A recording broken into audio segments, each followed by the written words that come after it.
Welcome. Today we're talking about, can your business live without you? One of the quotes that I came across recently is that one of the best gifts that you can give yourself and your clients is to have a business that doesn't depend entirely on you. So that's what we're talking about today. We are Nate and Simone. We talk all things marketing. And we have a guest in the room. His name is David Allen Sumner. And so we're going to be having a conversation about this. And how do we grow our businesses to the point where it doesn't need us in order to focus on it, in order for it to grow and to scale and to thrive, right? So before we get started, I want to encourage you to like and subscribe to this channel, and to whatever takeaways you have, your best takeaways, put it in the comments. Let us know what you think. And also share it with another business owner, somebody that you believe may be bogged down by a ton of work in their business, and they need to know how to scale without it depending all on them. All right. So let's get started. Hey, Nate. Hey, David. Hey, hey. Hey, hey. And I like to say, just for the record, my first name is actually David Allen. David David Allen. Yes, ma'am. People call me Bear. Might be easier. Okay. Okay. All righty. Anyway, okay. I was just thinking of a country singer. His name's David Allen Coe, but don't look him up. I was thinking of David Allen Greer. Oh, yes, David Allen Greer. Yes, that's a good one. Much better. All right. So, yeah, talking about business how your business can run independently of you, and how that increases the viability of the business, right? Because you want a business ultimately that's going to survive beyond you. Hopefully you are thinking in the direction of exiting that business eventually at some point in the future, maybe sooner rather than later, depending. But they're saying with all the baby boomers retiring now, right, that there's a silver tsunami of business sales going on. Silver tsunami. I like that. And so a lot of them are going to be, if you're in that position, you want to sell. This is your baby. You grew it up. This is your retirement vehicle, right? You're hoping to sell it for a nice multiple and use that, right? Nobody's going to want to buy a business that's entirely dependent on you. Just so you know that. We can start there, because once you leave, it falls apart, right? So that's what we're talking about here. And also, for those of you who want to stick around and are not ready to sell yet necessarily, uh, having a business that runs without you takes the pressure off of you, right? Takes that stress off. And so there's really no downside here to this. And hope by the end of our discussion here, the idea is that you'll have some strategies for creating a business that does not rely on you to survive. So we're going to talk about the dangers of founder dependency, as it's known. We're going to give you a roadmap for building operational independence into your business, and we're going to maybe provide some stories, real world experiences with this. So we'll get started here, talking about the dangers of founder dependency. So what in the world am I talking about with that, right? Basically, it's just kind of as it sounds. It's a business that's overly dependent on the founder to run, essentially. That makes it difficult to sell, and it limits your growth opportunities. If you're relying on one person, that one person being the bottleneck, obviously, by definition, it's not scalable, right? And so we want to take out that roadblock, that bottleneck, in order to become scalable. Not only that, but we want you to have an enjoyable time in your business, right? And not get burnt out and stressed, right? which happens when a business founder feels that they are irreplaceable in the business. I often talk about an article that was written back in 1982, published in Harvard Business Review. It's called "The 5 Stages of Small Business Growth," and the authors went and interviewed a lot of small business owners. And while it was true from that information that there are obviously differences amongst all the businesses, there began to emerge very clear patterns when it came to the growth of businesses and what they went through in order to grow to the next level. And what they discovered was that they're basically, 3 sets of options whenever a business is at that stage where they're ready to grow to the next level. And you either, you know, succeed and grow, or you plateau and slowly decline, or it fails. So those are your options. And at each critical juncture, there was a crisis that came up. And for those businesses that are ready to grow, and they're in that stage, it starts off as existence, survival, and then growth stage, and then beyond that, right? And so for those businesses that are going from that survival stage into that growth stage, the crisis there is a crisis of control. And so they just want to hold on to it because they've been in that survival mode for such a long time that that's all they know, right? And so they're very hesitant to let go. But if they don't let go, then they either plateau and die slowly or just fail altogether. So their only option there is to delegate, step back, and relinquish control, and not stay, remain as the bottleneck, right? So that's what we're talking about. Again, huge risk here by being non-scalable, right? I wanted to say it even for Yeah. whether you're a solopreneur or you're established, you've been in business for a while, you have a team. It's still very important for the founder, the owner or the CEO or whoever to not be the bottleneck, because in both scenarios, it's possible, isn't it? Right? If you're the solopreneur and you don't delegate to a team or delegate to your tools, now that we have AI agents that are able to take some of the pressure off of us, um, automation tools, that kind of thing. If you don't do that, then your business can't scale. You can't grow because it all depends on you. And you're asleep for a third of the day. At least you should be, to be in optimal condition, right? And then if you're more established and you have a team, if they can't make a move without you making the decision, then you're the bottleneck and nothing can happen without you. So it's a problem in either scenario. Yeah. And one of my clients, the thing that he said during our discussions, one of the things that he said was, nobody's going to run it like I've run it, talking about his business, right? And that is kind of the mindset that we're talking about. A lot of business owners think this way. Nobody can run it like me.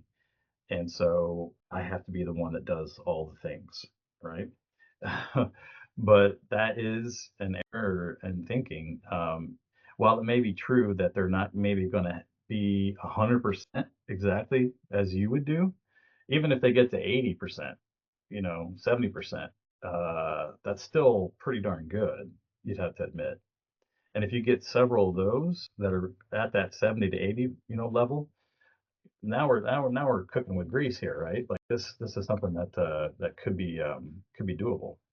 Um, and again, the same guy, he wanted to sell his business for retirement, and he's thinking a lot of things about like avoiding debt, bankruptcy, and that kind of thing, and ultimately he's got to the position where he was questioning whether all of the stress is worthwhile, you know. And right now he is at a stage, critical juncture in his business where he's got to make that decision where he wants to continue on and can find, you know, the right people to help him get there or fold, you know. So it's They're very both bears out in interesting. reality here. Yeah. Yeah. When I first started in business, I kept hearing this advice: start with the end in mind. Yes. What do you Yeah. want to have Absolutely. happen Stephen Covey. when you're ready to, Yeah. when you're ready to leave and the business is not, you're ready to walk away from the business. And it's so crazy because at the time I'm thinking, I would never want to walk away. This is my baby. This is my business. I'm starting it from the ground floor. It's got my name on it, Oh yeah. all the rest of it. Yeah. But there will come a time when, yes, you're going to want to walk away. Um, so what do you want to have happen? Want to sell it? Yeah. Do you want to pass it down to your children? Do you want to just fold it and, you know, what do you want to have happen? And so you have to think about that even from the very beginning, Hmm. and think about what's going to happen when you're not there to run it. Yeah. And setting yourself up for success later on, I think, is the key there. So talking a little bit about building a sellable and scalable business, long-term objectives, like Simone just touched on, creating that sustainable um, operation in the business that's independent of the founder's day-to-day involvement is the key here.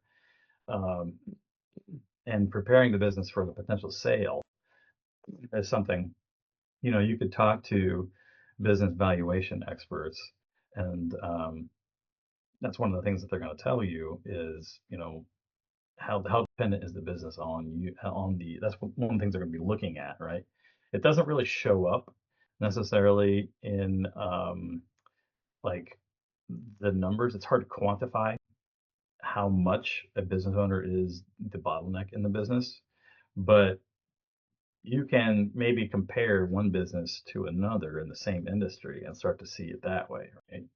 Um, it may be true that the business has a bottom line revenue that a buyer is looking for, but I guarantee you that they're going to want to know, can this business stand on its own legs, right?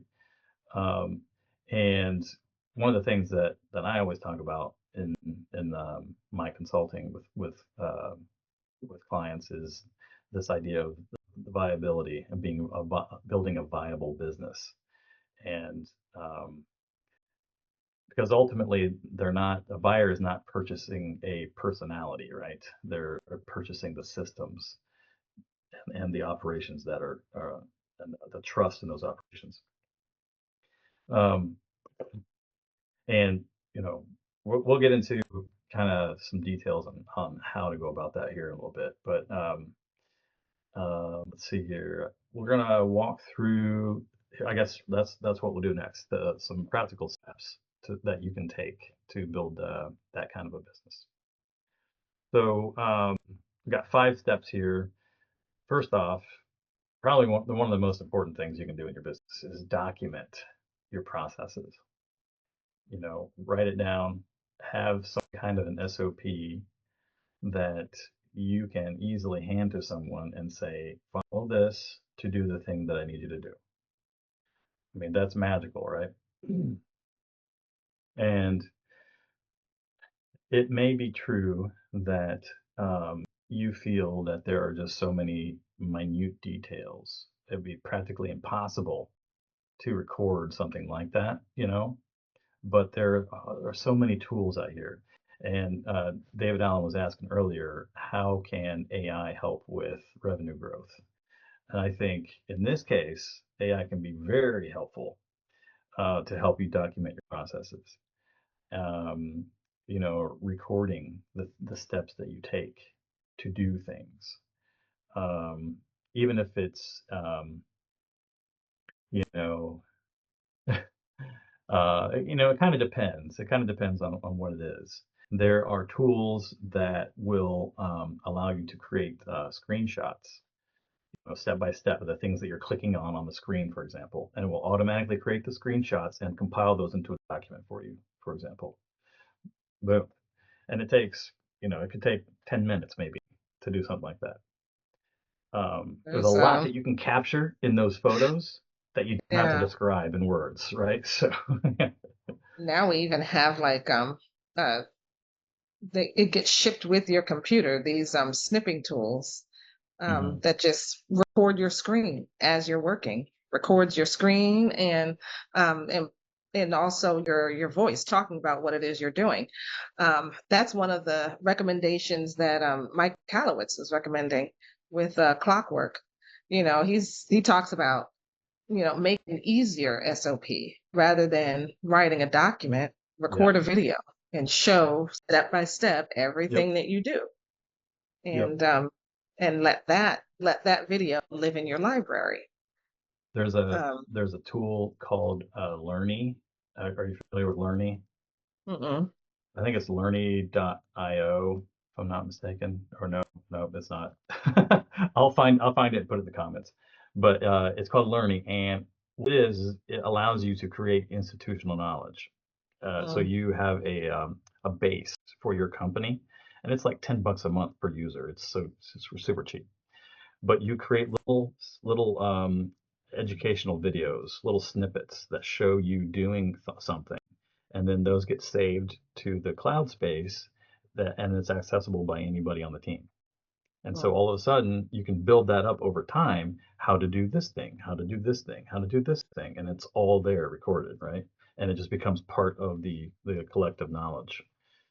Again, using video, that way you don't have to write everything down and, intricate detail documenting this. Now, there are some things that you have to do, again, depending on the size of your business, where you're probably going to have to write stuff down, maybe for legality's sake. I'm not 100% sure about all that, but in which case, there's a tool called whale.io, and whale.io allows you to write things down. And the thing about that is, though, whale.io, it's super handy, super easy. They have tons of templates that you can use, but you pay to house them on their in their online server space or whatever.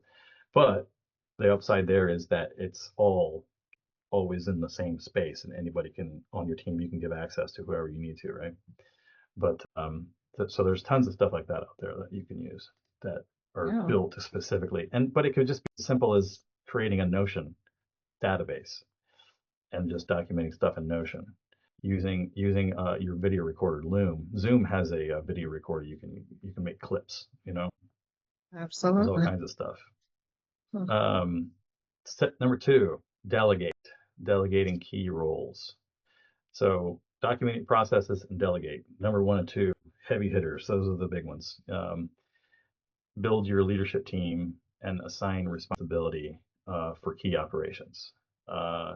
And get out of micromanagement as soon as possible, because that you think, okay, I got to do it this way because I got to do it right, but that is the stressor. That will kill everything. People don't want to work for somebody who's micromanaging, and the stress of trying to keep up with that is just going to absolutely destroy you. So, That's better for your team too, is that yeah. they have some ownership over their space, their job, their area. So if you're micromanaging them, you're taking away that agency, Yeah. and job satisfaction goes way, way down. And if you're documenting the processes, then you are giving them agency. You're giving them, I have already documented how this thing is done. All you need to do is check it out and read it. And maybe they'll come up with some innovative new way of doing it. Boom, have them document that, right? Add it to it. Right? That saves time. And and then if they're documenting, then they become the trainer. And so they Hmm. have even more agency. Yep. Um, David Allen says that's the beauty of co-ops, which is an interesting what are you, some kind of communist? What is it? That's one of the upsides of a co-op is you delegate. Everybody has a hand in it, and everybody feels like they, because everybody is the owner of the company. So that's part of that responsibility and shared responsibility aspect of it. Nice, nice. That sounds interesting. So yeah, I everybody and I think has a piece, everybody has a stake in it. yeah, And so yes, if everybody has yes. a stake in it, then everybody is concerned about the outcomes.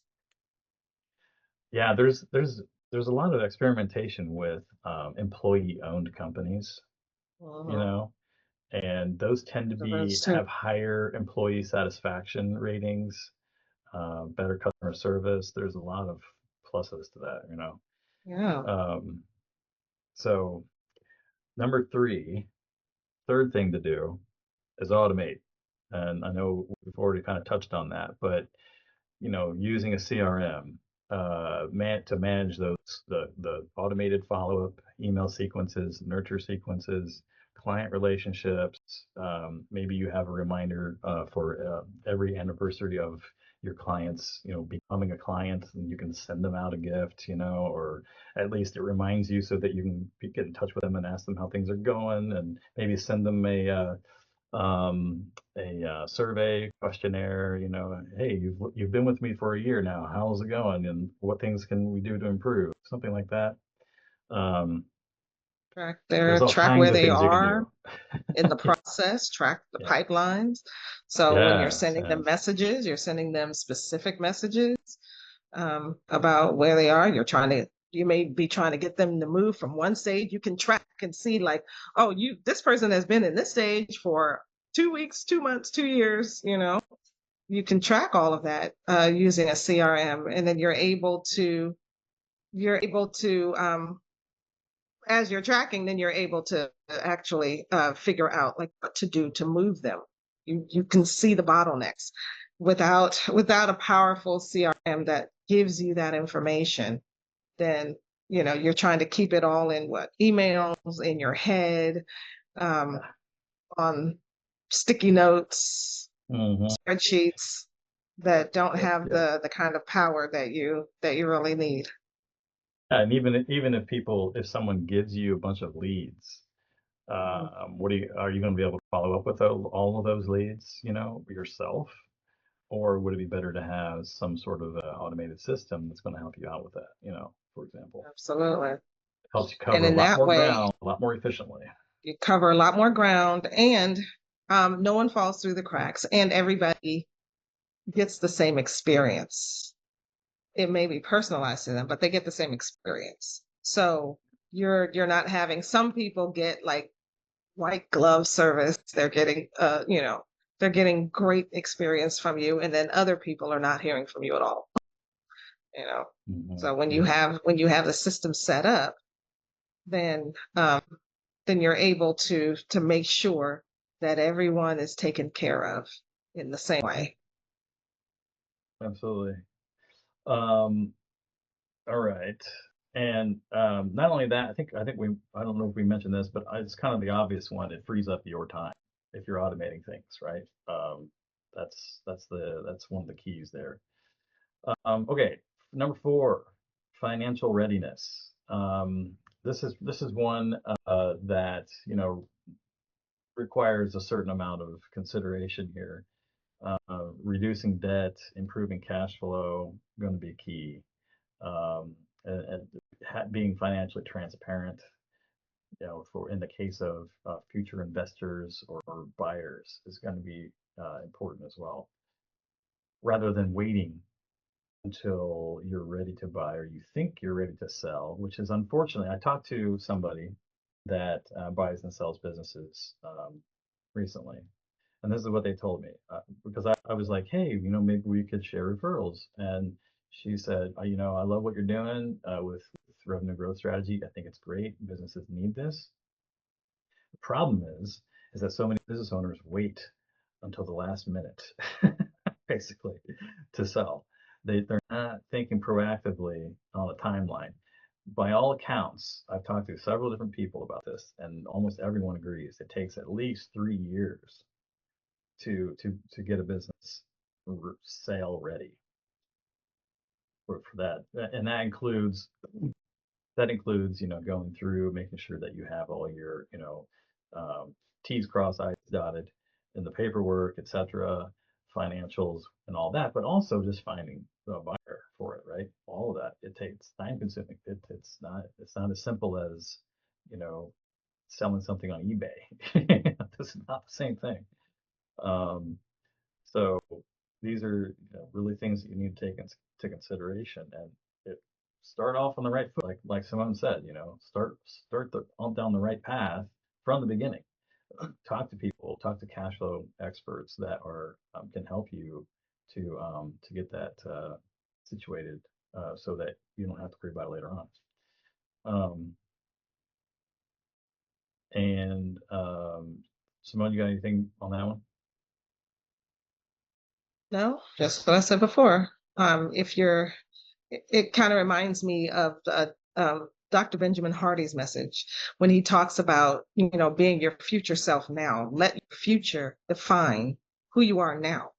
So Yeah. if you want to be in a certain place, if you want to be sipping Mai Tais on a beach somewhere in 5 years, what do you have to do now in order to get you there in 5 years? So like Nate said, if it takes 3 years to get your business ready, and you may be already behind if you're trying to retire in 2 years. So think about what you want in the future. Think about that now and start putting those pieces in place, right? Start extricating yourself from the business, putting those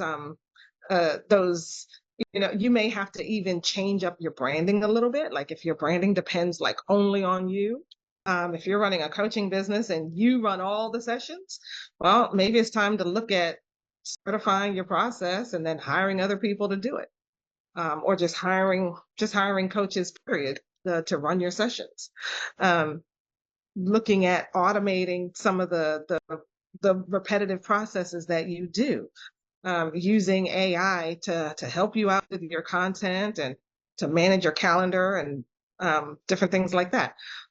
It's time to start looking at taking you out of the day-to-day. When I was right here on Alignable, I was in a session where Michael Gerber, the author of the E-Myth, was hosting. He was speaking, and I got a chance to ask him a question. And I asked him, I said, somebody mentioned to me, or actually this guy, he runs a coaching program, and he said, they say you should be working on your business and instead of in your business. And then the guy was saying, well, when you first start out, you have to work in your business before you can work on the business. I asked Michael Gerber what he thought about that statement. And he said, well, that's stupid. He said, do it the right way from the beginning. Then you don't have to backtrack and make all of these mistakes and then try to fix it later. Do it properly from the beginning. Set up your systems from the beginning. If you want to be sipping Mai Tais in 5 years, start putting those systems in place now. I also wonder the process of creating something so that it is intelligible for someone else so that it can be repeated will make you realize how convoluted your process is. Right. Exactly. Help you simplify things. Yeah. It'll force you. And true, like say in 5 years, you want somebody else to take over and you, so, okay, well then let me hire some people. You hire them now and you're trying to train them on your process. And they're like, oh my gosh, this is terrible. They can't get it and it's hard. Then you realize, oh, well, you know what? My process needs to be simplified. Mm-hmm. Yep. So yeah, you'll learn that right away when you try to delegate right away. Yeah, and I think that is, it requires humility. Yeah. Part of the business owner to accept that. Yeah. Um, And that attitude that nobody can do it like I can do it. You know what? That's true. Nobody can do it the way you can do it. So you have to get over that. They're not going to do it the way you do it. You know why? You're the only one with your background, your experience, your knowledge base. So you have to transfer your knowledge, and you may actually need more than one person. You may need two people to do what you can do, to do just what you can do. But it is what it is. Yeah. So it's like, okay, get over that. They're not going to do the way you do it. But if you're going to be able to extricate yourself from the business, you have to delegate. There's no way around it. So, either that or you're going to work yourself into the ground, and then the business dies when you do, or when Just you flame decide to out. retire. Yeah. So, yeah, that's just something you have to get over. Delegate and automate. So we got document your processes, delegate, automate, get yourself financially ready, which might require hiring out, getting outside opinions. Last one, number 5, focus on customer retention. As the saying goes, there's no better customer than the one you have, right? And so it costs a lot less to retain a customer than it does to acquire a new one as well. Okay. So keep that in mind. Treat them like gold because they are, you know. That's right. So There's many businesses they have a new customer and they think, okay, well that's done. Now they're doing the thing, and so I can forget about them. But no. Especially early yeah, on. you want to keep Do your not do best that. customers around. Yeah. There's a story about why Mercedes created the Maybach. And it's because they were tired of seeing their best customers go to Rolls Royce. um, if you have great customers, they like working with you, create that next step for them and keep them around. Yep. Yeah. So you have the idea here is you're trying to build that long-term loyalty by engaging with them, reminding them that you're still here and that there are other things that you can help them with. Monthly calls just to check in on them. Kind of depends on what you're doing. Obviously, it's a little more difficult to do that if you are selling software, for example, at mass scales. But for service-based businesses that are relying on those customer relationships, I mean, it's absolutely critical. Like there's no way around it. And the idea here is that you are building value in the business, right? If they are loyal and you've done everything else, right? They're not necessarily dependent on you because you've baked into the whole process everything that is the business.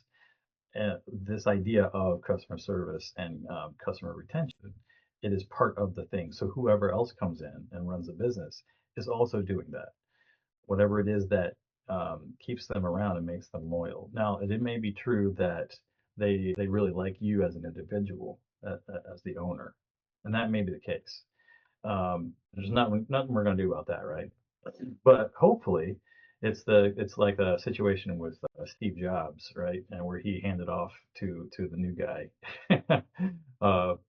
He had in mind somebody who was going to like carry on his vision for the company, right? But also, uh, I don't know. I think he might be a nicer guy than Steve Jobs. Probably. Probably easier to get along with to some degree. So, but anyway, we're talking a much different scale there, obviously, with Apple. But anyhow, you're going to retain the value in the company by keeping those customers around, and that's the idea. All right, so obviously, this is going to take effort. It's not simple, and it's almost like creating another job on top of the one you're already doing to some degree. But I think if you lay it out there from the start, like we said, and just bake it into the process, and what is it like the saying? How do you eat an elephant, right? One bite at a time. One bite So at a time. it's kind of that way. Don't overwhelm yourself in thinking that you have to do everything all at once, right? Just do things, as they come up and get them down. The good thing about documenting is once it's down on paper, you probably don't need to go back and check it very often because that's the way it's done, right? So, That's true. or in a video, whatever, however you Or check. recording it, right? Yeah. If you don't change your processes that often, then recording it Yeah. once should be good. What's his name? Mike McAllowitz in Clockwork. He talks about really, really, really challenging yourself to do this. In plan a vacation in 12 months or 18 months, and that make it a month-long vacation. Actually book it, and then prepare. Make sure that your business can run without you by the time it's time for that vacation to come around. Because when that vacation comes around, you're going off and you're going to be off the grid. No phone, no email. It's got to run without you. That's the challenge. That is a challenge, man. With it could be potentially a very nice payoff, right? Yeah. And of course, you're going to be sitting there chomping your Right. fingernails. You're biting down your fingernails and, oh my gosh, what's happening? But you realize, okay, nobody has called. And then when you get back, there may have been some problems, but the whole thing didn't go up in flames, right? And so you fix the problems and then you go on another vacation. And when that happens, that is then you're on to something, right? Yeah. Yeah. So His philosophy is there are people out here who don't want to be entrepreneurs. They need jobs. And if you're working in the business, you're taking a job away from someone. You've just created a job for yourself You created your own job. Rather than but you didn't creating want a job. You started a business. Right? Yeah, there's a difference. You're taking a job away from somebody who really wants a job. Oh, wow. That's a different way of looking at it. Yeah. So when you touched a little bit about the emotional aspects of stepping back from the business and about the fears that are involved there. And obviously there's also doubts. So let's talk a little bit about some of those. So going back to the original statement, nobody can run it as well as me is one of those fears, right, that the founder may have. And obviously, as we've been discussing, that leads to a lot of, holding on and not relinquishing and not delegating. And a lot of that comes from, as I mentioned earlier too, that survival mindset. I talked to somebody, they were talking about, early on in their business, and she said something along the lines of, was I thinking of strategy at that time? F no, she's from New York, so I won't blush. F no, I was just trying to survive. But A I lot thought of it was us hilarious. are. It was like perfect, but it's so true. Like so many business owners, that is, if you've ever run a business, Just in survival mode. you know it. I think too, when the business gets a little bit bigger, then I think there's also probably this feeling of needing to be needed.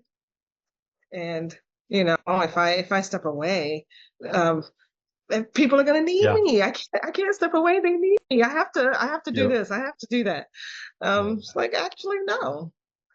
It's so funny when I would leave jobs in the past, and I would walk away thinking, oh, they're going to be calling me because they don't know how to do this, and they don't know how to do that. And then I don't get any calls, and I realize, you know what? I'm not indispensable. Yeah. They can't actually run this without me. Yeah. And whatever they don't know, they'll figure it out. Yeah. One of my corporate job I had before venturing out on my own, that was one of the ways that people held on to their, they created their own, what is the word for it? Job security. Because they were the only ones that knew how to do that thing, and they didn't tell anybody else. Because they knew that if they did, then it would make it easier for them to let them go, right? And so unfortunately, you have some really rotten people hanging around because of that. That's what you get with the larger companies, I think. But yeah, I think what has to happen in businesses is that, you tell your people, okay, yes, we duplicate, what do you call it?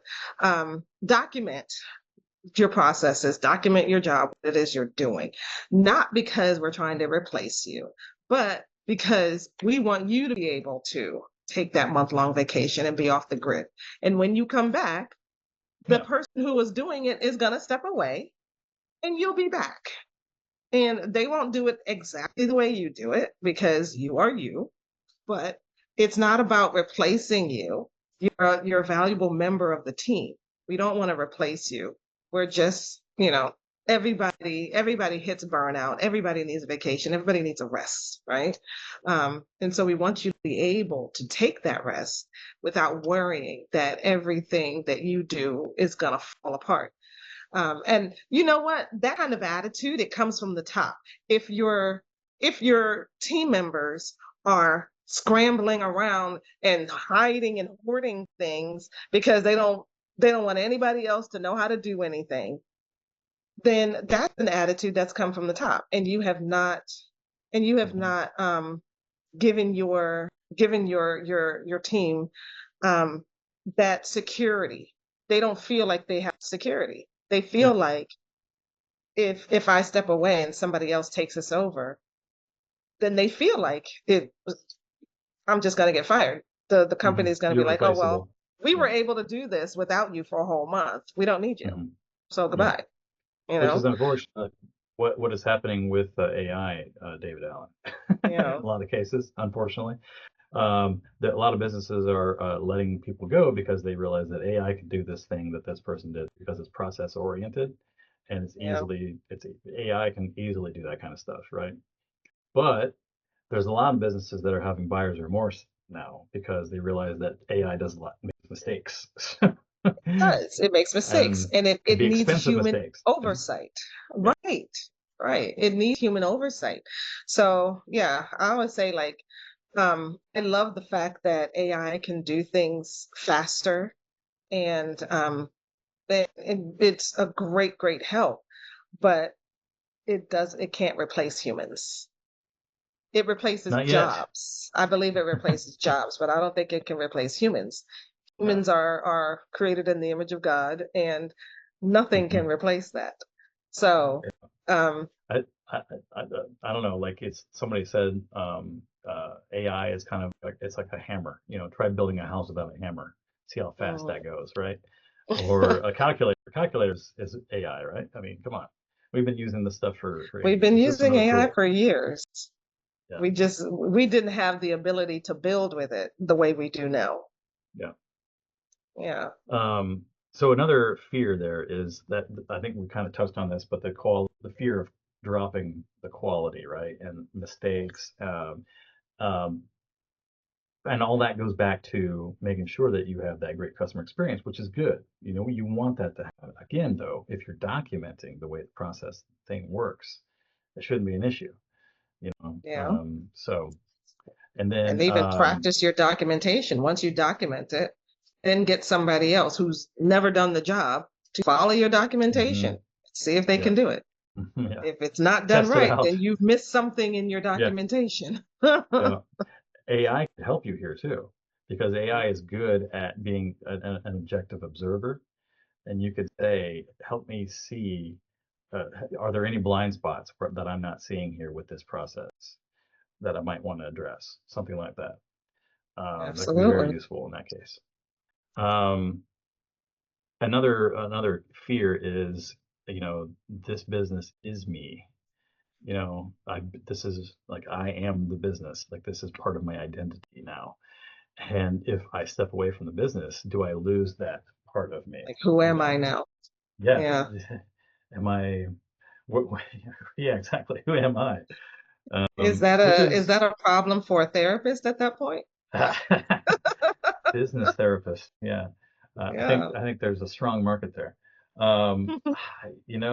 For something like that, it may be the case, and it's just one of those things where, you know, um, take thinking about having that goal in mind, taking your time to step away from it and to kind of ease yourself down, right? by like, and you said by taking those vacations, extended vacations, right? Just to test it out and see how you feel and work your way through it. I think that's beneficial and could help you. So it's not all at once. It's not a huge personality crisis and a shock in that case, you know, you're kind of stepping your way down. So that might be useful way to approach that. So let's see here.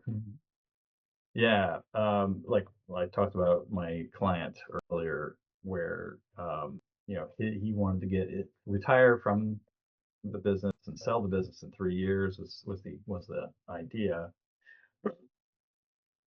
but he was having problems, you know, being financially stable, right, and having the process is documented in the business and to make it something that somebody actually want to buy, right? And he was uh, extremely emotionally hesitant, I think, to a certain degree. But he, in his case, I think though he was really motivated by the idea of getting out and having selling it for a good price, and so he was okay. I think I don't think he was too attached to the idea of like I don't think that was going to be an issue for him, but necessarily. But he wanted that freedom, right, and to get as much value out of it as he could.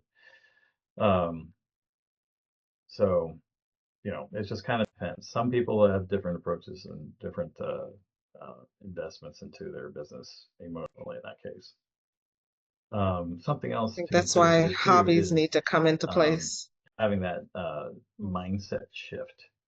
So you, instead of relying on yourself as the source of all knowledge of the business, it's a mindset shift to, you know, putting that out there, documenting it. You know, it really is, you know, a different way of thinking about things, you know,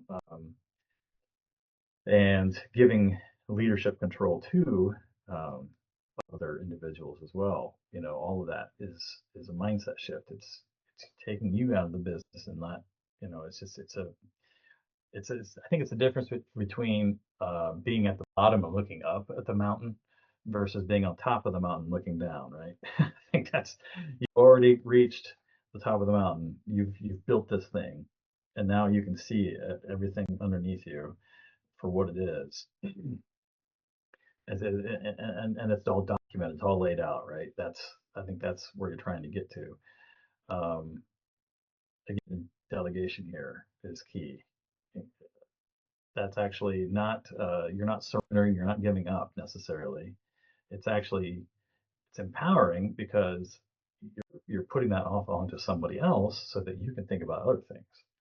You know, it's really difficult for a business owner to think strategically about their business and how to grow their business if they're stuck in running the business. This is the key, you know. That, and this is why I talked about earlier, the businesses who are in that growth stage and ready to grow, they have to delegate because that frees up their bandwidth so that they can actually um, think about things strategically, right? They're not giving up. You're not giving up. So, you know, Yeah. you're just going to a new stage. And Kind of then like that part of that mindset is like also, seeing I the think, business as a oh, separate entity. Simone, you're not coming through. Oh, Minute. Hold up. Can you hear me okay. now? Not hearing I, you. I Oh, I am I was not hearing hearing a anybody? fine uh eight. Yeah, I was hearing a fine eight. There we go. I don't know what Okay. happened. Oh, Is that, can I hear you now? yeah. Hello. Can you hear me? Okay, there we go. Yes. Yeah, Sir. now I can hear you. I don't know what happened. My headphones just messed up. But Maybe anyway, the so headphones went out. Okay. um, yeah. So da-da-da. And uh, being independent um, of the business is an opportunity. I think is key. Think of it that way. It's an opportunity to build a legacy, you know, and to leave something behind that continues to run when you're gone, when you're no longer there. Yeah. So That's anyway, one of that's my favorite things to talk about is using a business to create generational wealth and generational legacy. If you're in it day to day and it all depends on you, you don't have headspace really to even think about the future, think about the next generation, think about um, who you're going to pass it on to, what is it going to do for your family and for your community. It's just all about grind, grind, grind, hustle, hustle, hustle. And where's the legacy in that? Yeah, you look up and all of a sudden, 20 years have gone by, and now it's time to retire, and um, you have not taken the opportunity to extract yourself. And now what? It's going to be trying to scramble around to try to get as much value out of it as you can, while the entire time you could have been building value into the business rather than waiting for the last minute. Um, so I guess in this case, being truly independent means you're turning your business into a system-driven machine and not personality-driven operation. So that's the difference. All right. So let's we need to, I think, we wrap things up here. But so let's do a summary, closing. Close So, out conversation. well, yeah. So what did we talk about today? We talked about businesses that are overly reliant on their founders are at risk of stagnation and burnout. It happens every day. And so what do you need to do about that? We need to have some independence between the founder and the business. Otherwise, you won't be able to scale. So that independence from the founder is the key to building value and scaling successfully. And putting in place things like documenting your processes and delegating to trusted team members help transform your business into a thriving system. And then I would also say documentation, delegation, and we talked also about automation. So all of that comes together to help you to build a business that is it's not just run on you, it's a thriving system. I remember Ken asking us this question. Ken is our mutual mentor. He asked us this question one day. He said, "What is a business?" And I said, "Well, it's a group of people who will come together to make a profit, right?" And he said, "No, a business is a system, and the people run the system. Without the system, you don't really truly have a business. You may have a job, you may have a job, but it's not a business. If you want your business to be successful, it requires strategic methods and the courage to trust others and to trust the systems and trust the tools and automations. So, yeah, who knew running a business took courage? I know, right? Yeah. I'd like to add something if I may. Yeah, Um, sure.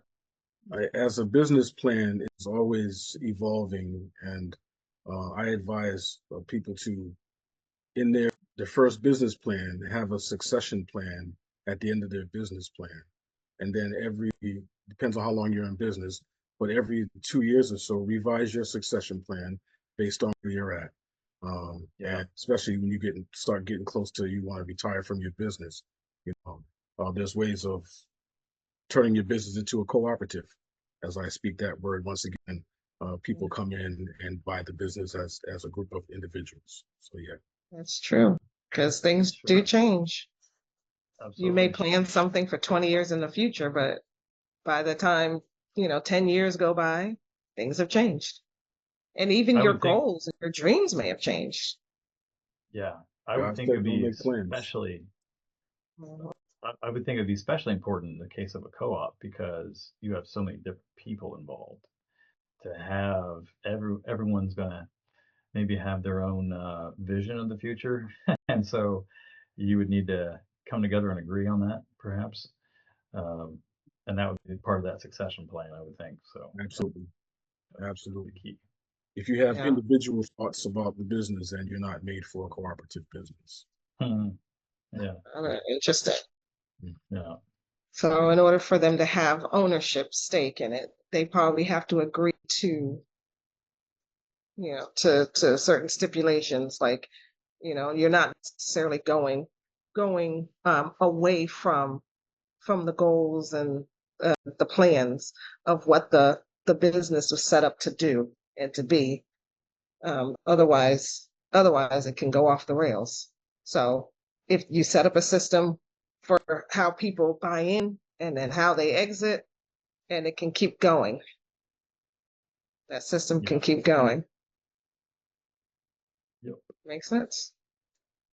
So if you have a business and you are wondering where you're standing or where it stands and how to get to the next level, then feel free to complete our assessment here, the growth ceiling assessment, and you'll get some info on where you're at, the common roadblocks to your particular situation, and then some steps on how to get to the next level. So if you want to do that, by all means. But otherwise, I'd say thanks a lot for joining, everybody, and we'll see you next time. Simone, you want to take us out here? Thank you. Thank you for watching. Put your biggest takeaways in the comments, and we will see you again next time.